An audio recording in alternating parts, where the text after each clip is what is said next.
What's good, y'all? Welcome to the one and only Pinnacle Game, and I'm back at it with another video. Today we have some massive news, but before we get to that, I want to say sorry, guys, that I haven't uploaded in a while. I've been pretty sick, as you can see, as you can hear. Thank you guys for your patience through this difficult time. I apologize in advance if my voice kind of sounds weird, because currently I'm still pretty sick. We have some massive news regarding the PS5 reveal. The PlayStation 5 specs have now just been officially announced. Now, guys, Mark Cerny, if you guys want to check it out, I leave all the links to all this information down below in the description. But if you guys want to check it out, Mark Cerny pretty much gave a 52-minute breakdown of all the news on the official PlayStation website. Moving forward, to sum up all this new information, it'll be split into 3 to 4 parts during this video. Most of this news was supposed to be released during the GDC of 2020, but due to the coronavirus, it was cancelled. The first piece of info is about how fast, efficient, and well-constructed PS5's new SSD is. It's highly customized, and it's going to make a lot of things that I'm about to say right now possible, and it's also going to include all these different features throughout. Now, guys, it goes on to say that the number one thing that was asked from Cerny was the implementation of a super fast SSD. That was the number one ask from all developers across the world. That was the number one thing that they wanted from this system. Now, guys, besides that, these are the advantages that we have of Sony's new SSD. We have load time speed averaging 5.5 gigabytes a second, which is super fast. We have instant game booting, which means no longer waiting for the game to boot up for extended periods of time. We have virtually no load times now.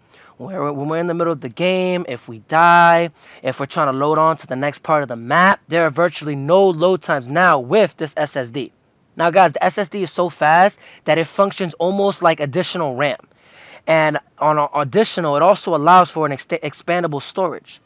So some of y'all who are really, hoping that consoles get into the space of they start becoming more modular, kind of like PCs, well, here's the first step in that direction, guys. Now, guys, Sony's SSD will allow for extendable storage. So pretty much you can pretty much just swap out whenever you want the memory cards. They're actually going to have specialized, customized SSDs actually coming from Sony for sale, which we'll talk about more in the future. Now, guys, moving forward to more of the benefits, it also includes, instantaneous fast travel, which means whenever we're fast traveling through a game, no need to wait any longer. It happens in a snap of a finger.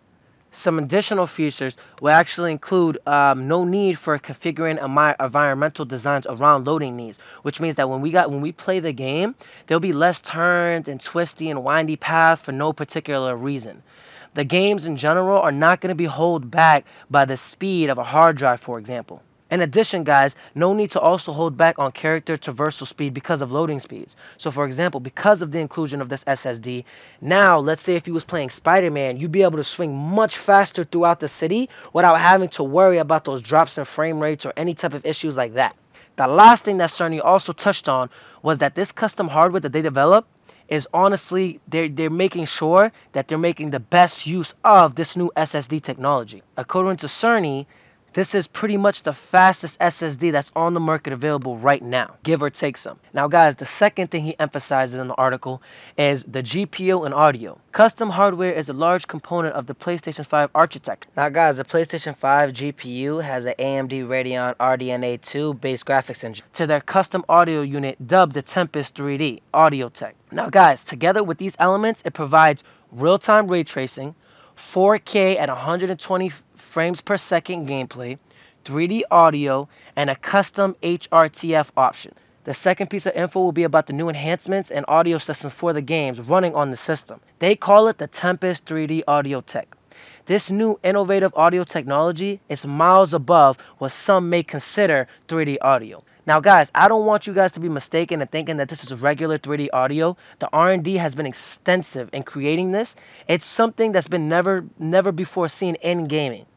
Now, guys, if you don't know what a custom HRTF is, it's a personalized audio setting that depends on the individual shape of their ear. Sounds weird, right? But because of the shape of the ear, we all have we all don't hear exactly the same thing because of the ripples in our ear. It's an evolutionary thing. Now, this tech can produce sounds more realistic than any game has ever had in history, and that is not an exaggeration. Moving on to the benefits for the GPU and the audio, we have real-time ray tracing, we have 4K 120 frames per second gameplay, and we have 3D audio, hashtag the Tempest 3D AudioTech. We also have the custom HRTF option. Now, guys, the last thing that Cerny went to talk about in this debriefing is pretty much, where PlayStation or Sony stands on backwards compatibility. Now, guys, pretty much the last thing Mark Cerny brought up was that the topic on backwards compatibility. It is confirmed that the PlayStation 4 will be indeed backwards compatible with all PlayStation 4 games, with the top 100 PS4 games being backwards compatible at launch. Now, guys, if you don't know what this feature is called Legacy Mode, and it has not yet been confirmed if other Sony consoles are compatible. So we don't know yet if they might have added the PS1, PS2, or even PS3, which is unlikely, but we don't even know if it can encompass that as well. Now, guys, this is just your quick update. I want to apologize for, not being able to dish this out quite as fast as I wanted to. I'm still pretty sick, but I'm trying my best, guys, and I'm just pushing these videos, and just want to thank y'all for coming. Well, this brings a close to another video. Want to thank y'all for coming. Make sure to hit that like button. Don't forget to hit that sub button as well. And as always, guys, hit that notification bell so you'll be notified every single time I come up with a video. Thank you guys for coming. I'll see you later.